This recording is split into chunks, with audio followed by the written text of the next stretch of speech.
कंडियारो भरिसां ॻोठ कोंडू लाखो में 15 ॾींहं अॻु क़तल थी वियल नौजवान शकील लाखो जा क़ातिल गिरफ़्तार न थियण ख़िलाफ़ संदसि वारसनि जिस्कम पारां मुमताज़ लाखो, तालिब लाखो, अमीर लाखो एहतजाज कंदड़नि जो त 15 ॾींहं अॻु नौजवान शकील लाखो खे बिरादरी जे माण्हुनि क़त्ल कयो हो।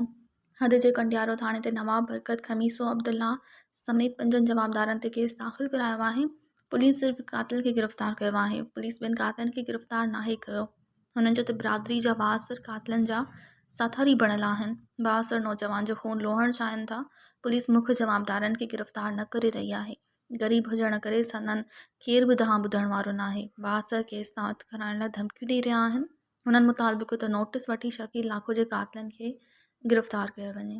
मज़ीद ख़बरनि ऐं तफ़सीलात लाइ विज़िट कयो असांजी वेबसाइट www.awamiNewsHD.com ऐं ॾिसंदा रहो अवामी न्यूज़ HD।